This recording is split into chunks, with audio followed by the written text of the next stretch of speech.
It's three guys who combined to play 15 seasons in the National Football League trenches. Well, two guys. And Mackey, who didn't do shit. This is the O-Line Committee. Oh, who's that stranger showing up for the podcast here? Oh, hey. I am back from the land of elk and wonderful views. Can't get here on time. Get here when you can. We appreciate it. It's either coached or allowed. Coached or allowed. And it's allowed on this podcast. Dude, so speaking of like total just billboard funny shit, have you heard Mike Tomlin lately? I mean, you want to talk about a walking billboard. Just, if we can stop kicking our own butts, we'll start kicking theirs. And I was like, oh, he is fucking old man. all in this due thing respect all to the day. Cowboys, but Dude. yeah. And then did you see him? He's like, there's a difference between squashing grapes and drinking wine. And I was like, God, he's pulling them all out today. Like, dude, can we say? Is he going top of the head with those? Or is he planning those? 40 years of Dude, coaching. he's always like this. You just have bags of saying in the back, dude. All Just the guys say nonstop. that he is constantly just billboard stuff. And he's so like off the cuff. They're like, dude, he just must have heard it so many times. But dude, great guy. Can we just say that up until this podcast, week 5 has been just electric. I mean, we got everything going between the Bengals and the Ravens. You got Joe Flacco giving him a game down in the Jaguars. By the way, the old unis, talk dirty to me.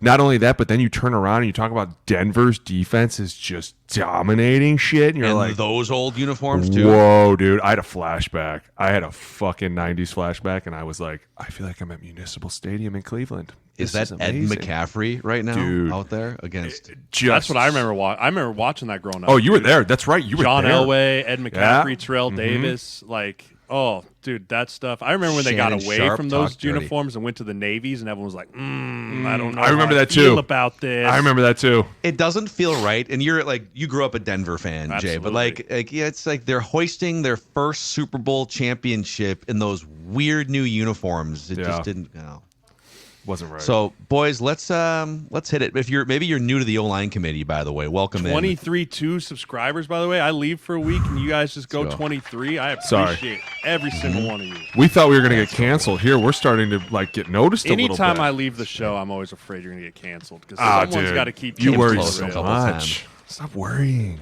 You worry me. I know, worry me. I worry you, everybody. You are the X factor in this whole thing.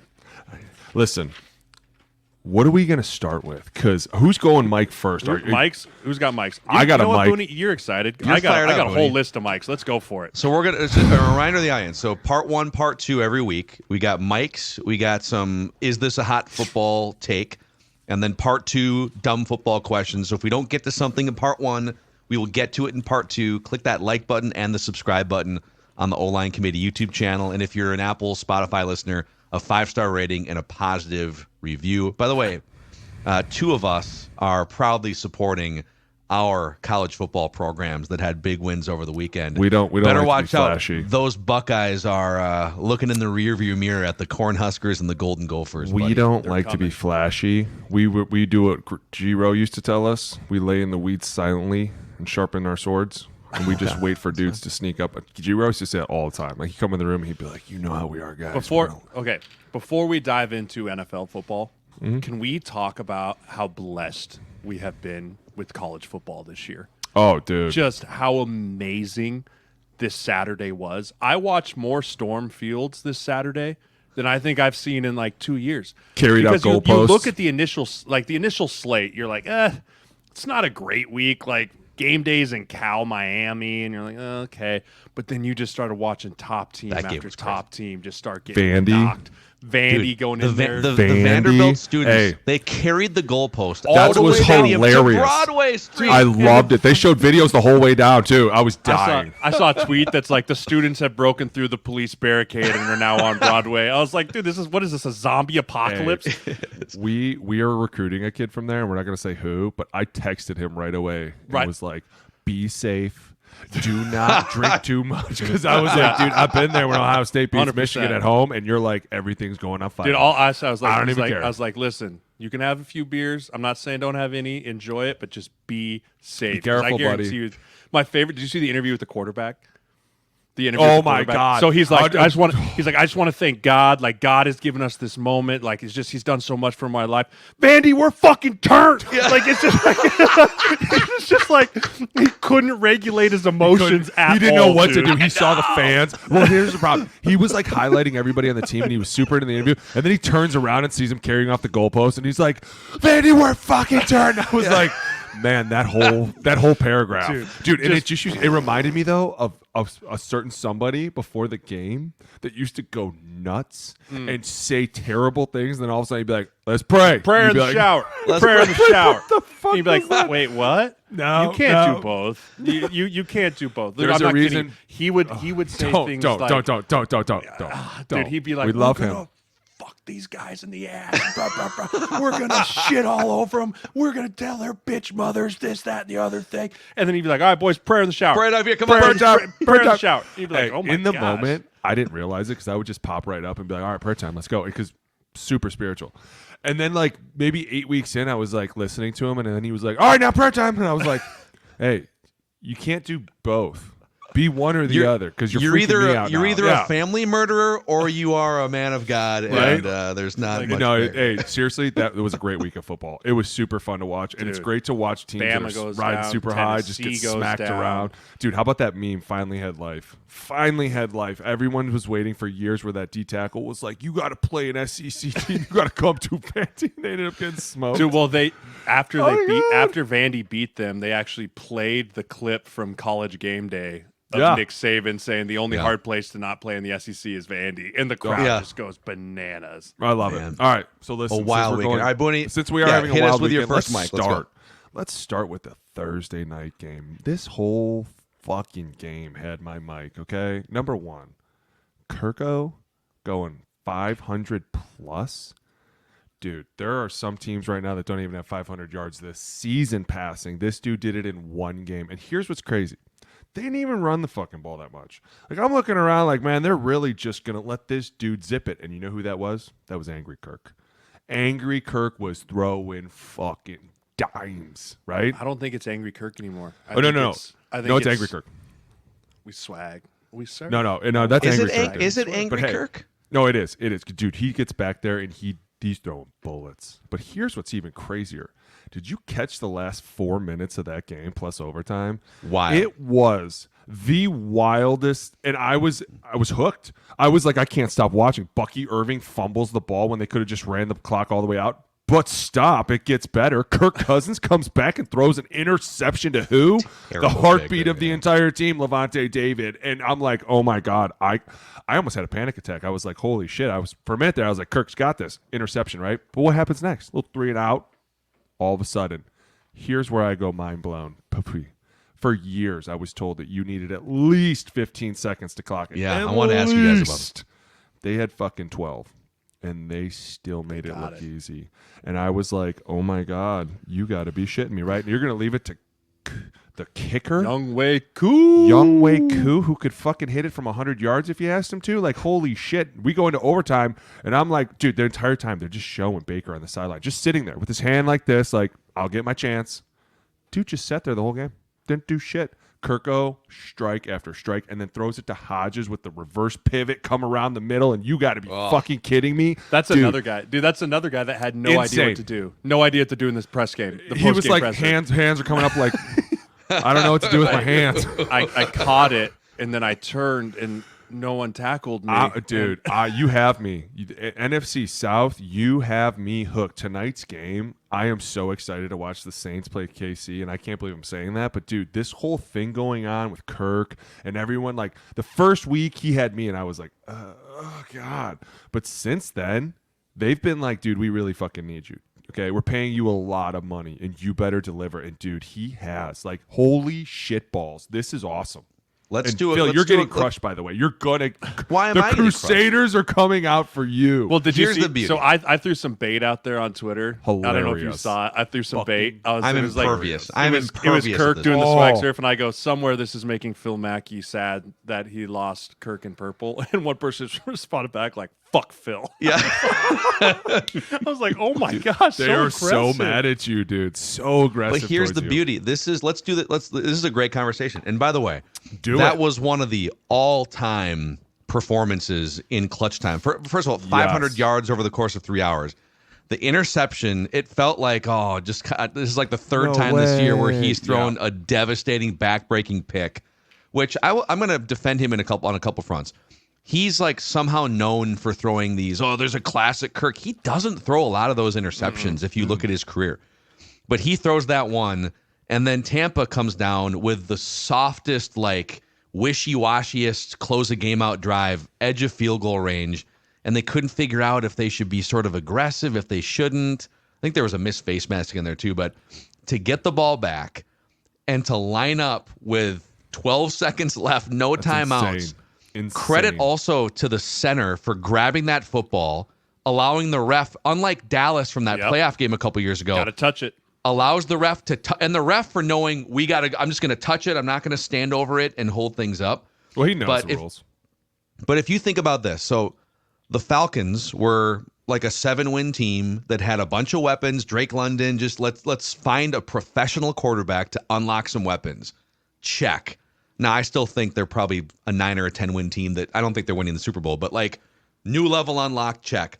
But if you're the Vikings, your goal was let's not spend $45 million on a quarterback. Let's deepen out our defense, our roster.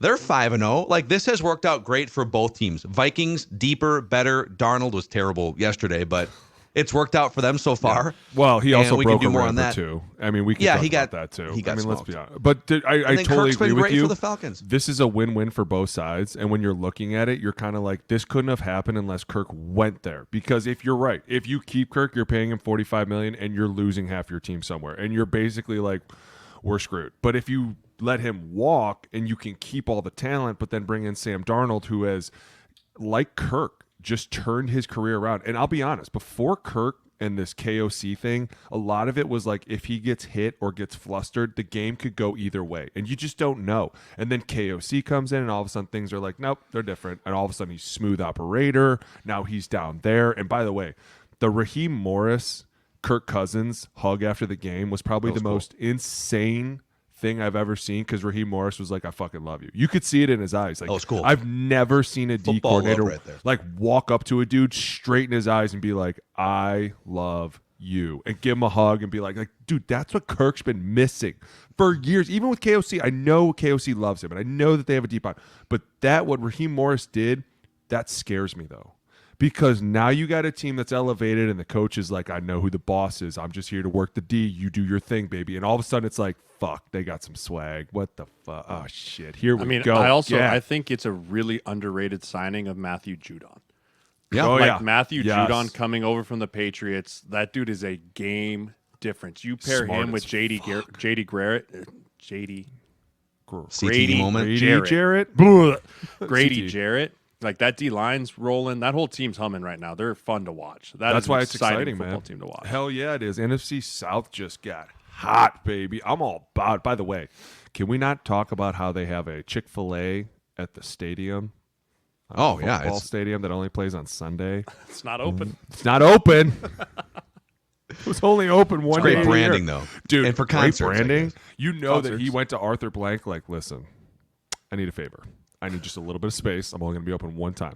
Can we not paying a lot negotiate of that with the powers that be? Listen, No, okay, you've no, moved your point it's to non-negotiable. Chick-fil-A. It's a See, non-negotiable. Mackey, you're like everybody else. Can we bend the rules? No. We're tell here you what. for a reason. The first time, like 12 years ago, I was in Florida, and someone recommended, they didn't have Chick-fil-A in Minnesota yet, and someone said, you got to try Chick-fil-A, dude. You've never been okay. So, and I had no idea that they were closed on Sundays. I went on a Sunday, my first time at a Quick Trip. A Chick-fil-A. Whoa. Quick Trips are great too. Oh yeah, they But are. I stop at the menu, and I'm waiting for someone through the intercom to talk to me. And I was there for like 10 minutes just staring at the menu. Oh, it's spicy, do I not? Until I realized there's nobody else in the parking lot. No one has spoken to me through the intercom. They're not open on Sunday. Took you 10 minutes. Came back around on and be Monday. like, where is everybody? What's I happening? don't know what that fine is. I'm but sorry. That's an a idiot. fine for me for getting off track. Anyways, give me another mic. Somebody. I got a knows mic. something I'll go says. Jay, for go it. ahead. Fire away. Get me. What the hell were the Buffalo Bills doing at the end of that football game? What, so glad you brought this up. I am so I'm watching this game going, okay, they punted it. They downed it inside the 5. Let's just get to overtime. Right, So there's 30 seconds left. Yes. 3-yard line, tie game.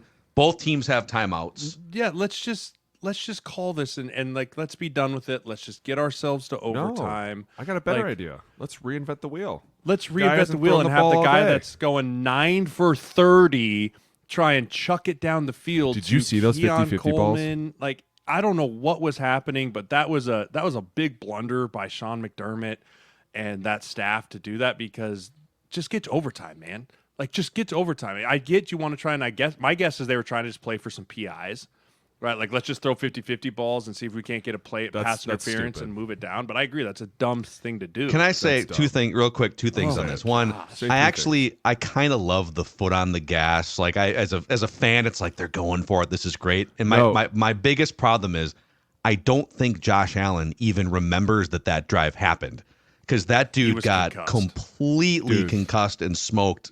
However long earlier. He was talking after the game like he was a little out of it. He was like, yeah, and it was a decision. They make a decision. We go with it. And it was like, dude, you haven't thrown the fucking ball all day and you got the shit smacked out of you. You're on the 3-yard line and they tell you to throw a fade. Are you out of your fucking mind? I'd have been like, hey, we're going to go zone. Okay. Why? Because if we run the ball, the good chance they let the clock run out too. Like everyone's like, oh, they had 3 timeouts. You're not. No, they thinking would smart. have called those timeouts. They would have, but even then, you're punting with what 8 Dude, seconds left. You're running the clock all the you way get one down. time, one first down, You one punt the first ball out down, of you go to bounds. overtime. Do a lot of shit. To get I'm out with of you, it. Mac. I don't Dude. mind the aggressive approach, but when you throw an incomplete on first down, then you're like, okay, this didn't work, right? Like let's run 3 it, let's times get in the a clock row? out. But here's the thing: if you don't, this is where if you throw incomplete on first down, now you're almost committed to try and get a first down because now they're gonna have a timeout after the punt. But So they should have just run it first, second, even third. if, but then throw some high completion percentages. Don't throw 3 go balls, right? Like, Yeah, no, he's right. That was stupid. like if you're gonna throw the ball, throw some slants, throw some screens, throw Stuff something that keeps the clock moving keeps the too, clock right? moving. But if you're just into gonna the throw middle of the field, 3 go balls from your own 3-yard Dude, line, throw a check down. You're tied. You're asking for a safety to happen. Right, 1 hold penalty in the end zone, the game is over. Like there was just too many things that could have gone wrong there, and I don't know. I didn't think it was great. And then I got to give D'Amico Ryan. I think it was it was Kirk. Sorry, before we get on this, Raheem Morris getting the penalty of delay of game on the game-winning kick because he didn't realize that the clock didn't reset. Yeah. Right? Like when he comes off the sideline and they're all giving each other hugs and I'm sitting there going, boys, 40 seconds. Like 40 seconds. And like Young Wake, who's He's given he's the practicing clap up. himself we always used walking to do out that. on the edge. Hey, and I was like, ref, push it. but there was no reason to. It was just Yeah. a clock. It was just an incomplete pass. And so the stupid rookie head coach fine there. You can't do that. But also, I mean, the operation of that Texans game was so weird for the Bills. I just don't understand what was happening there. Also, the hug between Diggs and Josh at the end of the game. Very brief. Very brief and cold. There's some tension Something there that they don't, because usually you see guys come back, right? Like Aaron Jones when he went after Green Bay, like everyone's hugs and love you, man. Hope it's well. PR staff's hugging And you. You're Everybody. talking about Josh and Diggs, who had one of the best connections in football for 2-3 years there of just over and over again. Just a quick side-eye hug and away they go. That was What is it? interesting as You guys well. know Stefan, and I know him a little bit too. He's an interesting personality. I think like when things are going well, people love him. What is it about him? He's had kind of frigid exits now from 2 teams. Is it I just haven't his? been there. I haven't been there for any of the exits. All I know is, I can't say enough good things about Diggs. Yeah, I loved him as a same teammate. thing. I loved him as a person. Like he was great. He's a And so competitor, dude. That's what he's it a is. great What competitor, you see too. is what you get. Like he's the guy that's like, I want the ball in a game-winning situation. I'm never gonna be mad at a guy like that. Now I'm gonna be mad at times when he blows up on the sidelines and you're like, Diggsy, wrong time, right? Like, calm down. We know. But, like, eventually that starts to wear on people, I think. I appreciate his competitiveness, and I think as long as you can put a receiver in check and be like, hey, shut the fuck up. We love you, okay? We love when you have the ball. We're trying to get you the ball. Chill out. But eventually, like, over time, people are like, dude, how many times you got to be told? Chill the fuck out, right? Like, we know you're a playmaker. That's the one thing that drives me nuts about some of these diva receivers is, like, they start to get crazy, and you're like, we know you're on the roster, and so do they. Yeah, we get They're it. paying you a ridiculous amount of fucking money, dude. Shut up. We know we're going to get you the ball, but at times we need you to be a decoy. I will say this.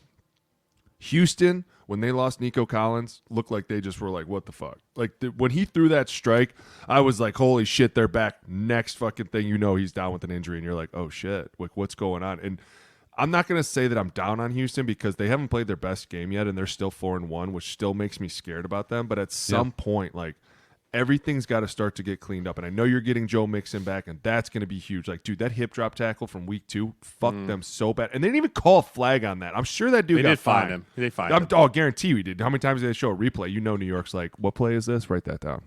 But at the same time, it's like, they're going to be scary going forward. I do agree that had Buffalo maybe run some different plays, this game maybe goes differently, because when you talk about Buffalo coming out in the second half, like the first 2 drives, they score, and they're like, okay, here we are. This is us. Now all of a sudden you go into the – dude, I'm with you. This was one of the most mind-blowing things. I saw him throw that ball on first down, and I go, what are they doing?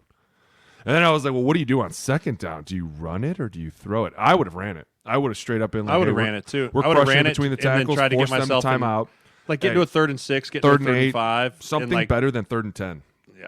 Dude, we all know how that is. On the Bills, so the last 2 weeks have been like when they are the best front running team in the league, in that they can beat someone 42-10, but they get smoked by the Ravens, and then the weird clunky ending to this game. That division is still, I think, very much theirs, and I have a Jets thing we'll get into, but like, do the last 2 weeks make you think twice about your Buffalo Bills, Jay? Yeah, they do. I mean, because when you talk about the difference between being a Super Bowl contender and just being a really good team, those type of situational football stuff really matters. Those are the Andy Reid understands the overtime rules versus the 49ers don't really understand the overtime rules, and so that's why they win the game. To win a Super Bowl, you have 0 lapse in judgment. You have everything, every I is dotted, every T is crossed.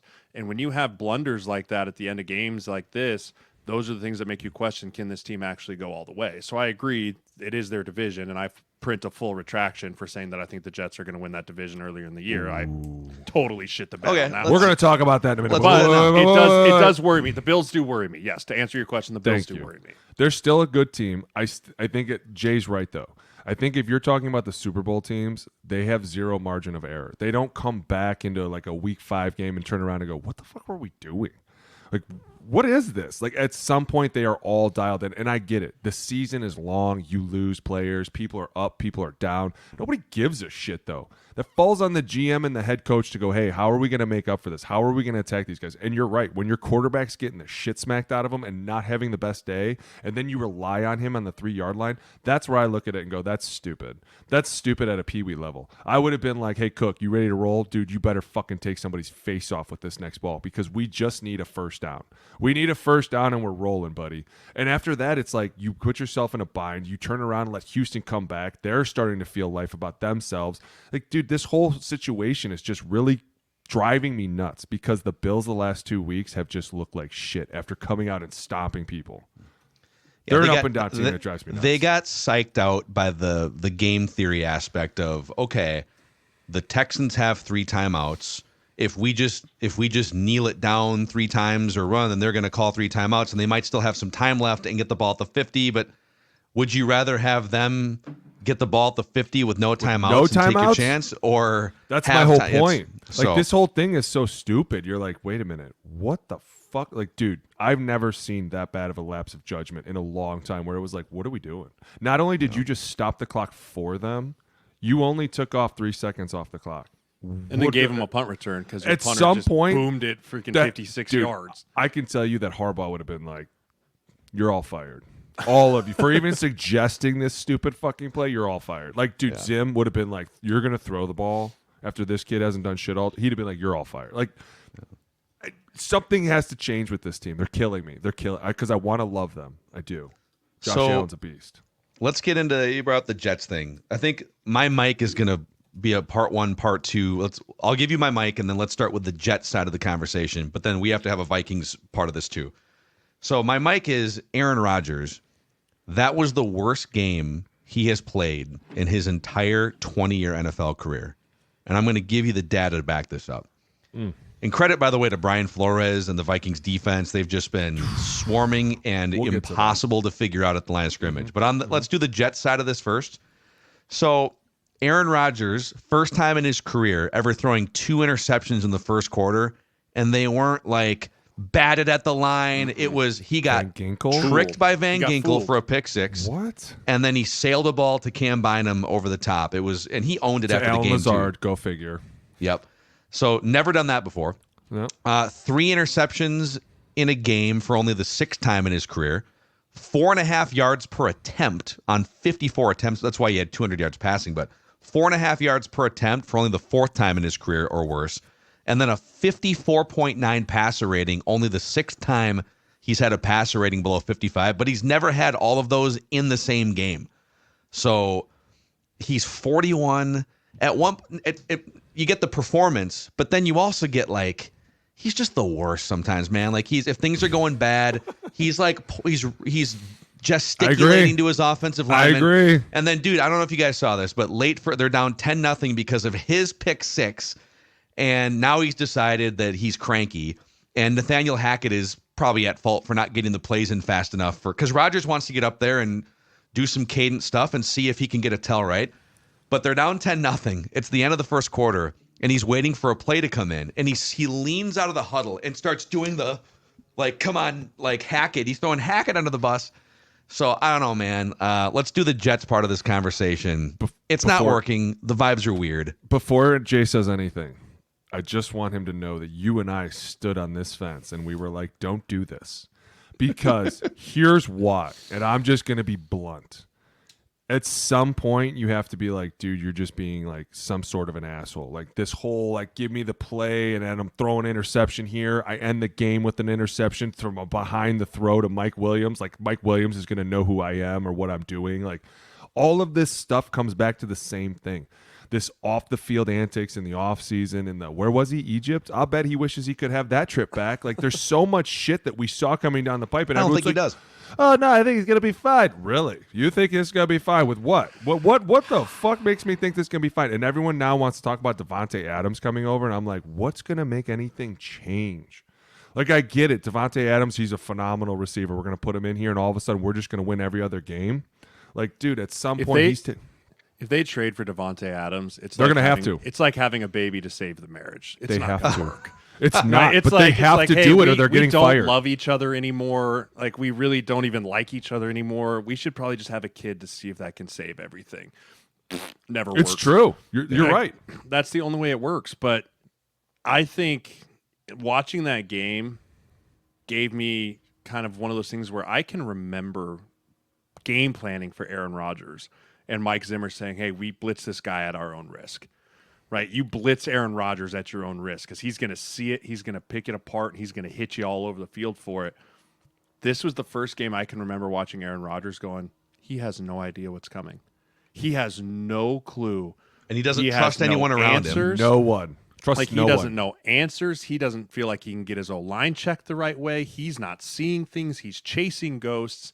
Like, this is the first time I really felt like I saw Aaron Rodgers going, he doesn't have that edge to him anymore that I for years can remember watching going, dude, we blitz him, he's going to hit it deep. Like, oh shit, there it goes. Like, it's hard to watch. And I know Vikings fans are like, oh, I love it. But like, as a guy that respects the game and loves the greats, it's hard to watch a guy like that at the end of his career tanking the way it is right now. And then every time they show Robert Saleh on the sidelines, he looks miserable. He looks like he's thinking about his next defensive coordinator job. Yeah. But let's be honest. Do you think legit. That they Dude, are? The Jets' defense is so good. But they were until they just couldn't keep their hands off JJ. And now here comes the question. I have a take on this. Hold on. Do you think that he threw that back in Robert Saleh's face? That's my question. Because remember last week he was like, well, maybe we just need to go on one. Maybe we can't handle the snap count. And he was like, the fuck you just said about my snap count. You don't think Aaron went back to him like, hey, you think we can keep our hands off the number one receiver? Think we can stop touching him? I didn't know we could touch. I guarantee you it's just the same thing that we said preseason. Once it goes bad, it's going to in front of everybody. Listen. Do you always steak and a beer for this? I love JJ and I love Jefferson and all those guys. He's getting a little Mahomey treatment. Like, there's a few of those DPIs that were not DPIs, and y'all can fight me on it if you want. But it's getting to the point where when they throw it to him, and if he doesn't catch it, they're just throwing the flag. It's got to be a flag, right, Jerry? And as a Vikings fan, you love to see it. But there's a few times in there where it's going, man, this is getting a little out of control with just the ticky-tacky stuff on Jefferson, and he's getting really good at selling it, too. He sure is. Really I love good. it. Dude. Being an actor, not a tractor. I love when Sauce mocked his like, oh, head turn. Like It's like it's like NBA players after you get LeBron or Chris Paul is genius. Chris Paul turns a corner off a pick and roll, and it's like, But it's getting a little out of control. It's getting fun, a little out of control. It's fun. Well, okay. On the Viking side, I saw this graphic from ESPN today on social media that the Vikings, they put up since the NFL merger in 1970. First 5 weeks of the season, the Vikings are 5th in least amount of time trailing in games through the first 5 weeks. Can you guys tell me, trivia question, the only team in NFL history since the merger to not have trailed a single second in the first 5 games of a season? 2001 Ravens. No. Hold on. 85 Bears. It's a great guess, but no, it's incorrect. 98 Vikings. No, they're actually not on this. They're not in the top 6.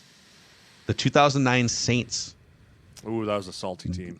They won the Super Bowl. That was a salty team. That was. So the Vikings have only trailed in 5 games for 3 minutes and 26 seconds, and it was all during the Giants game in week 1. Mm-hmm. They haven't trailed since like the first half of the Giants game. I think the first quarter of the Giants game.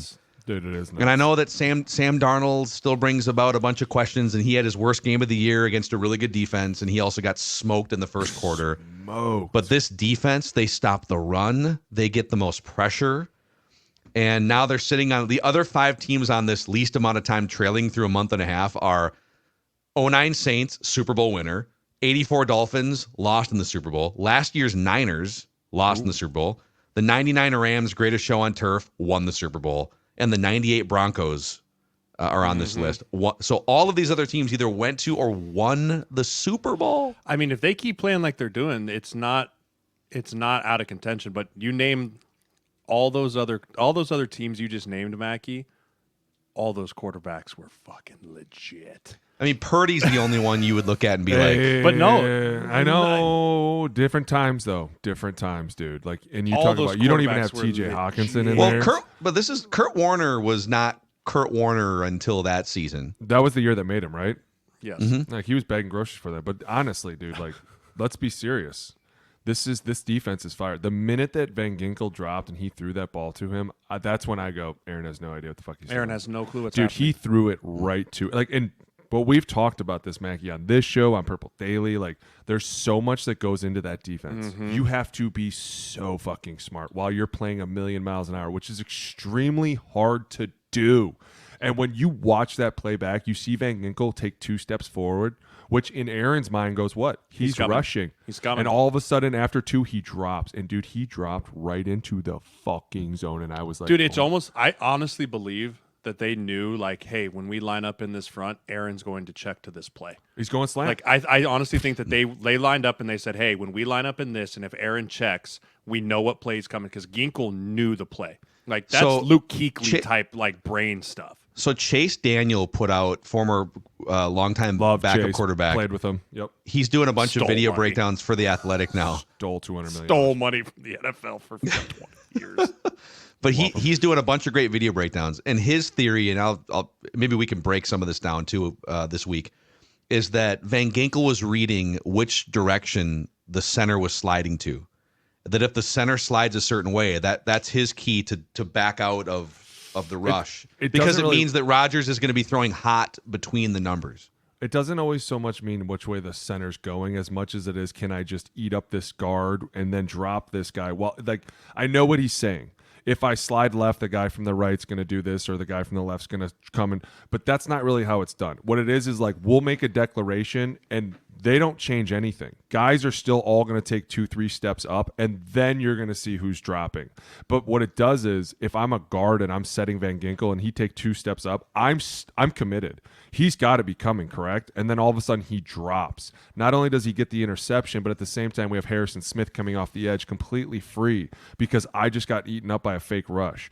Dude, it's so hard to do this week in and week out, and that's why Brian Flores is working his way back into a head coaching job.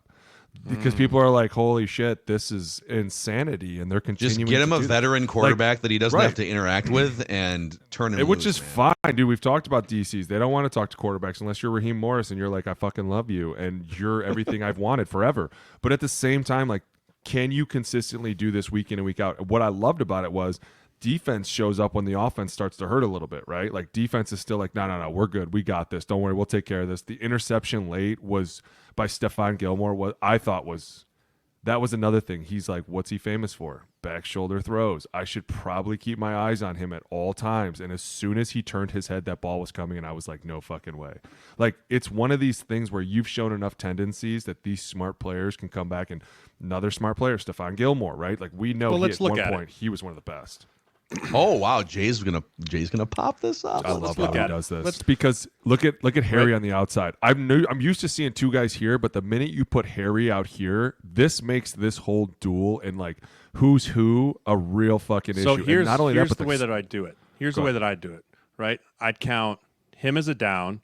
I'd count 58 over here as a down, and then I'd say, okay, guard, you're sorting out here. So you 3 to the right, you're locked on. Right, I'm putting Ginkel down because he's kind of a known rusher. Yeah. Right, so in Aaron's mind, he's going 43's down. So you 3 are big on the right. Tyron Smith, you're big here. 20, you pick up inside out from 22 to 51, and then we'll throw hot if those guys come. Right, so he's thinking he's covered over here on the right. As this ball gets snapped here, right, watch Ginkel. Right, see right there. He's telling this receiver, hey, it takes 1. It takes 1 to be hot. Ginkel's the 1. Right, so as he snaps this, watch how Ginkel takes 2 steps in right here. See that? Right, so Ginkel takes 2 steps in. So this guard thinks he's bought. Right here, he's going to protect inside out. I think this is a bust here from 76, if I'm being honest, because you see 20's head snap inside. I think Breece Hall should be going in. You know how that Anyways, is. it's a really good blitz pickup. Like, giving the Jets credit for the blitz pickup, but the fact that Ginkel right here, he knows it. He knows it, dude. I'm telling you, this is Luke Kuechly type stuff to know, hey, I'm buying the guard and then I'm falling back into the 3 receiver set, right? He sees this. He knows on tape that if they get in this and they go to hot, he knows that he's checking to a slant. Like, that's the only way this makes sense to me. He knows that 83, he pointed at 83 and says it takes 1. Right there, he's saying it takes 1 to be hot. Ginkel's the 1. He goes to the 1. Boom, turns around, drops right into the throwing lane. Look at that, dude. That's his second pick 6 in the first 5 weeks. Very similar type plays too. Wow. Unreal, bro. That is a masterclass. I love how we just pulled that up. Listen, I'm a master on the film. You know this. Look at this guy, dude. So, Dang, but yeah, that's a salsa. unbelievable job. It's fine with me. I'll wear it. But yeah, I mean, Ginkel's playing at an unreal level. He has more touchdowns. He has more touchdowns than like Tyreek Hill. Dude, think about this. The last 4 quarterbacks that they've stopped: Purdy, Stroud, Jordan Love, Aaron Rodgers. I mean, we're talking some of the top dudes right now that everyone's on, and it doesn't get... I cannot wait to watch them play Detroit. Dude. I cannot wait for the Detroit Viking game. I think I'm going to order like 200 weeks. chicken wings and just... Dude, you some have vent, no some idea. Starbucks, high octane. It's going to be insane. I've got some. Is this a dumb football questions? I got more mics here, bud. I'm okay. sorry. The NFL was too great last week. Yesterday. I mean, let's do another. We didn't even talk about the Bengals Ravens. Are you out we'll of talk about all this stuff. I want to talk about the Giants because y'all looked at me 2 weeks ago and you're like, we're still looking at you like that, but Giants defender. Oh my gosh, you guys going out there? They are now 2 win streaks, baby. 2 weeks without Malik Neighbors. Malik Neighbors, by the way, is as good as advertised. Oh, no question. That dude is unbelievable. By the way, if you play receiver at LSU, just get drafted in the first round. Just like Receiver every you, LSU bro. first round receiver has been absolutely. Are we to the I don't point know- I where don't know- they I don't can know- if you get I don't if you get know. recruited by LSU, just skip playing college and go straight to the first round. Straight to the Unless first you round. called me, you should draft me. Yeah. I think Ohio State though might have something to say about that. I'm all about the B It's, Heartline. hey, those two. receiver I am with you. coach. Those two programs Fire. just put absolute nut job receivers in the NFL, and Bama fans can get mad if they want. But regardless, but the Giants, I think, have turned a corner. I think the Giants have turned a corner, and it's on the back of their defense. Dexter Lawrence, Brian Burns, Kayvon Thibodeau, like those dudes have really stepped up their game. And then you're starting to see the Giants offensive line start to gel a lot. Shout out Carmen Brasillo. That dude came in last year with a unit that was a disaster. He comes in. They aren't even playing Evan Neal, their first 9th overall pick at tackle. They've got a Luminor, Greg Van Roten, who's been just a veteran kind of journeyman. You go pay big bucks for John Runyon. John Michael Schmidt's my guy, second year as a center, really coming into his own. They're keeping Daniel Jones clean. They're creating lanes in the run game. Singleton's hurt. Fine. Put Tracy in. He'll play. I think that the Giants have turned a corner, and it's just a tribute to why Brian Dable was coach of the year 2 years ago. I still believe in that dude, that he's got a great job. I think he's doing a really nice job. I thought he was going to decapitate Wan'Dale Robinson when he dropped that The ball. locker room thing. Turn that shit off. Dude, I love Daves. Daves is the freaking He's a man. psycho, I bro. love Daves. But I So really do funny. think that the Giants have turned a corner. I don't think they're contenders by any means, but I think they're really starting to come into their own. You know, Okay, I've- now I will agree with you because you said they're not contenders, especially because I'm not saying that they're going to win the No, Super no. Bowl, I but thought you were going everyone was like, saying wait this a minute. I team's was like, gonna wait a win minute. You know 2 Washington's games. in this division, Like right? this, everyone's like, this team's going to win 2-3 games. At the beginning of the year, everyone's like, oh my gosh, this is a disaster. But I really do think that this team can get to an 7-8 win team. I really do. Yeah, it's funny because like Booney just kind of nailed it. You know, the Cowboys won last night, but right now you say, I mean, slow down on the division talk with the Giants because the Commanders are in the division. But I will say, you clarified late. We'll say that, and that's why Yeah. we had You had us nervous for a minute. Like CTE is really creeping in. Did you just call the Giants? Is that your tattoo bet? oh, hold on, pin in that. I have a list of teams that we thought were Dude. dead going into week 5, but actually aren't dead based on what happened in week 5. And the list is the Giants. I'm saying dead in terms of they could still be a wild card team. Yeah. Giants, the Bears Yeah. at 3-2 now, I would say that, and then the Broncos at 3-2. dude. with their that defense. keeping them in it. Team All like those three all teams three a of couple those weeks ago, teams, you're though, like, nah. all 3 of those teams, what's the common denominator? Defense. Defense. All three of defense those wins teams are- championships too. We've always said that. We've heard that. Defense, and then 2 of the teams have young quarterbacks. One of the teams has a quarterback that's paid a lot of money that's playing like a young quarterback. And could get Malik Neighbors back soon, which was, dude, he's fucking Yeah, incredible. you get Neighbors back, you get Singleton back. I mean, all 3 of those teams have great defenses, and the offenses are starting to come alive a little bit more. It's exciting to watch. I mean, it's fun to watch some of those young quarterbacks start to figure it out a little bit. Caleb looked phenomenal. He looked even though way good. someone needs to teach him how to spike a football. Like, dude, when he tried to spike that football and fell down and the ball like swindled out of his hands, like, dude, call Gronk. Gronk will teach you how to spike a football here. Right. What was the moment? There's a viral hot mic moment that I just saw a clip of where the Bears center turns I sent around that and to he's you guys. like, I sent that to you guys. and what did he yell at Caleb? He goes, so Caleb's trying to check into a play. He's like, hey, 32, and the center goes, we got fucking fire over here, which is a blitz, which is a free safety blitz. That's what fire is. Fire is a free safety. And he's like, I know. And the center's like, no, we're not doing this. No, you're wrong. We're not doing this, You're Caleb. wrong. Who's letting you check plays back there? Turn off his headset. That's the veterans center. It's like, no. We got fire coming right here. What are you We'll looking at? let them know when they're wrong. Don't worry. Oh my Yeah. god. Oh man. Any last mics before we do Yeah. a pause and a part 2? for this Listen, week? I gotta do this, Mike. I'm sorry. This Ravens game, Lamar Jackson, King Henry at the end, my fucking punter fucking up a kick. Are you fucking kidding me? Like, dude, I'm not gonna lie. I had weird vibes before he kicked it, and as soon as he kicked it and I saw it go straight to the right, I was like, "What Left. the fuck was that?" Well, Yeah, right on left. the screen, but left on the Yeah. game. I was like, "What the fuck was that?" And then they showed the replay of the guy putting it down, and it just went way flat. And he tried to pick it up, and I was like, "You, Dude, it's amazing that kicker Dude. actually kicked it. they're fucked. I'm just going to say that. But I love how Joe Burrow comes out and goes, we're just a shitty team. We're just going to be straight with you. This isn't winning football.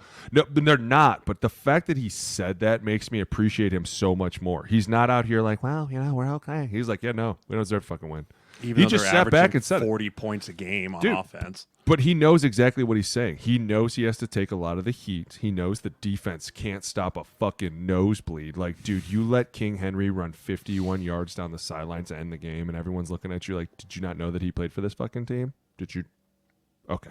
Just making sure. I thought they called it really nice on Sunday Night Football last night. I can't remember who said it, but he was like, we've just become accustomed to the Bengals. Like, oh, they start slow. But like, this is the National Football League.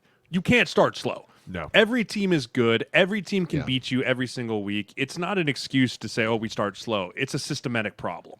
Yeah. There's something wrong in the Bengals organization from the chain of command. And I don't know where the problem in the chain is, but you can't start like this. You just can't and then expect yourself to be able like, oh, we'll just climb ourselves back. And it's almost like they've talked themselves into that it's okay. This is how like, it goes. This is how it goes. This is how it goes. This is who we are. This is what we do. Everyone says you can't it. do that. Eventually, it comes up to catch with you, man, and it's come out in the worst way. They're maybe the best 1-4 team ever to play in the National Football League. It's crazy. They're going toe to toe with the Chiefs, the Ravens. It doesn't matter though. It doesn't matter. No one's going to go At back the and end go, of the well, day, they were no one one of the goes, best. oh, you almost won that one. You almost did it. It's Lamar a W Jackson or an L. getting away from Sam Hubbard was one of the dirtiest things I've ever fucking seen. Like, he threw him away like, get the fuck off me. And I was like, that's Sam Hubbard.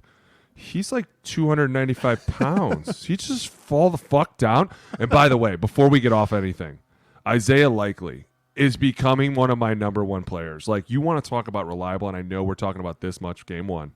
But, like, dude, to be back there when he threw that ball and he was like, got it. Doop. I was like, you got to be shitting me. Like, this whole thing is starting to work. Now, defensively, do I like giving up 30-some points? No, I don't. But at the same time, it's Joe Burrow, Jamar Chase, T. Higgins. Like, they were hitting the shit out of Joe Burrow, and he was still rifling it. Like, he took some straight in the chops, and he was like, I don't give a shit. I got to throw it anyways. Like, that's why I love the guy. Chase Brown's really been a bright spot for them as well at running back. Oh, dude, and I wish they still had Joe Mixon. God, I know. On the Ravens side, Derrick Henry, 30 years old. He's leading the NFL 572 rushing yards and leading the NFL 6 rushing touchdowns. Dude is averaging 114 yards a game, which would be the third highest mark of his career at 30 years old. I think their run game in the Fat Guy Fantasy. I think, we haven't done an update on that in a while. We'll do a Fat Guy. I also think that he may be the last back to ever reach 10,000 yards.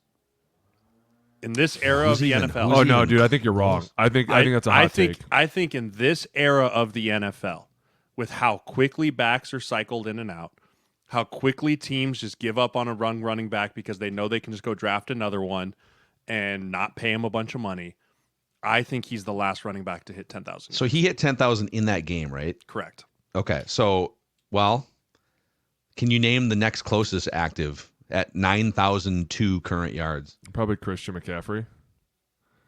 It is not Christian McCaffrey. Saquon? Let's see here. Not Saquon. What division? I'm trying to find these guys. Give me a division. Yeah, I mean... NFC East. Zeke? Mm-hmm. Zeke Elliott. Zeke don't have 1,000 yards left in that body. Are you kidding me? It's a long climb. That's a long climb. So Christian McCaffrey... That's 2 or 3 more years for Zeke, in my opinion. Maybe 4. Yeah. Christian McCaffrey is, going to Germany for 2 blown out Achilles. He's got 6,185. I mean. Wow. Is he really going to get to 10,000 yards? I don't think. He won't. I don't think it's Joe attainable. Mixon, 6,500. Dude, we're talking about these guys lasting another. And Joe Mixon's what, 32? I was going to say Joe Mixon's 30? No, I think he's 28, 29.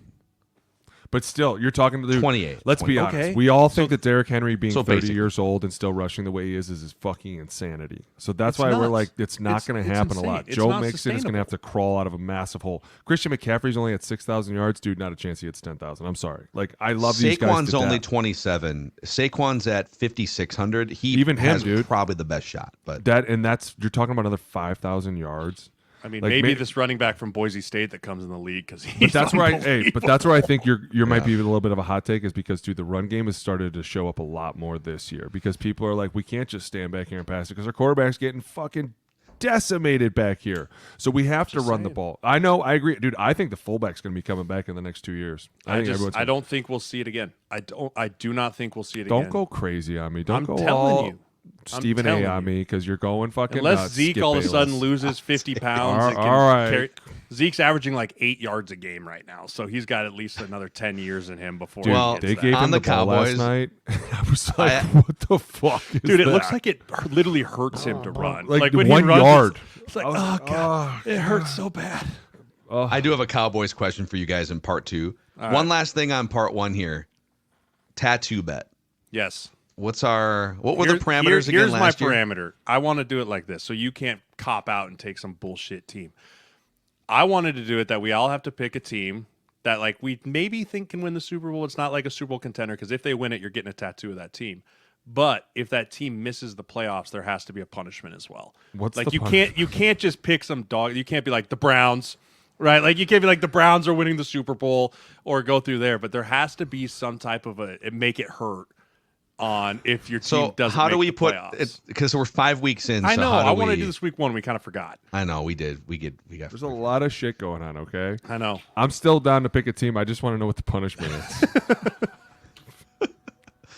I mean, the I don't wanna punishment get for hurt me would be anymore. getting my first tattoo as like a commander's W or something. Yeah. If they make a, I almost think that if they don't make the playoffs, you have to get like a baby tattoo somewhere, like a little baby tattoo of them, a like baby right on the dolphin. ass cheek. Little horseshoe. I don't wanna walk in Little just horseshoe for the Colts, right there, branded at the tramp just a little stamp. Chargers lightning bolt on my left ass cheek. Sounds like we need to form this for next week's show, but Yes. let's put it on the list. Pin it. I want some. We got to make it something. It's too bit of a bit not to have a tattoo bet going into this year. It is a good bit. Yeah, the sweating of the Cardinals last year was not quite what we wanted. Actually, I lied one more thing because you mentioned you guys were talking about the bad hold for Evan McPherson, who hooked that potential game-winning field goal. Here's what's crazy about the NFL right now. We are more shocked when a guy misses a 53 or a 55-yard field goal. Houston kicking a 59-yarder. Will Reichert coming in for the Vikings and just knocking home a bunch of 50 yards.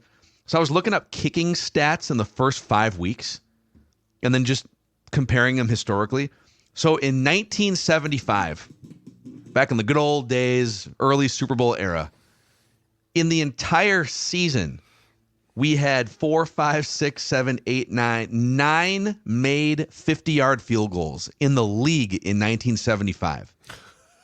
The Houston kicker has 8 in the first 5 weeks of this season. Dude, You can't Brandon play- Aubrey has 7 for the Cowboys. You can't play kicker in the NFL unless you can consistently hit from 50 anymore. That's true. It's crazy. Someone's going to kick a 70-yard field goal in the next 3 years. But These guys have the leg for it. It's nuts. I would say this year or next year, someone's going to I think someone breaks the record this year. I think it might have been 66 is the record right now. 66 Was it in the is record. Houston game that they were like on the 50 and someone was They like, were wow, lining they up mi- to do it. They might attempt They a lined field goal up here, and I they were was like, oh, punt it. I was like, dude, that's 67 yards. That's going to be. I was actually on the field goal team that kicked the 63-yarder when David Akers held the record, and I totally don't even. Dude, this was the dumbest thing. We were in Green Bay, and everything happened so fast that we didn't have enough time, so they called for the hurricane, and I was like, I don't remember anything, but I remember putting my hand down, and I was on the literally logo. on the logo, and I go, well, this is a first. And he kicked it. And I remember everybody took off running, and I go, why is everybody running? They're like, dude, it's a 63-yard field goal. I was like, oh, shit. I'm telling you what, man. You hit a field goal like that, and it'll change the whole chemistry of the team is like, oh, we can kick these field goals now? Oh, fuck, we're good. Yeah. Like, dude, I remember when kicking field goals, like you said, you'd kick a 50, you'd be like, please, God, don't miss this, please, God. Now they're like 55, you're like, that's Cash. nothing. Do you know who has the Game. lowest make rate in the league this year on field goals? I want to say Tucker. Justin Tucker. Yeah. I know it. Yeah. I mean, it's still 70%. I still believe in but him. I still believe in him. But when he missed a couple of those, I was like, oh, he's in a dry spell. The last 2 years, he hasn't been great from 50 plus. He's been money inside 50, but 50 plus has been his kind of bugaboo, which is not normal. Does for him that at all. hurt them down the stretch? We'll see. Probably, yeah. So, All right. all right, boys. kickers. There's part 1. We've got part 2 in dumb football questions. Got a couple things off the game from this weekend, and then somebody answered Booney's challenge. I think was he wanted some some harder, more controversial, dumb football questions. Well, you would ask for that. So we'll see if it makes people squirm here. To wrap on the O-line committee part 1. Click that subscribe button. So much happening. Click that like button. We'll see you guys for part 2.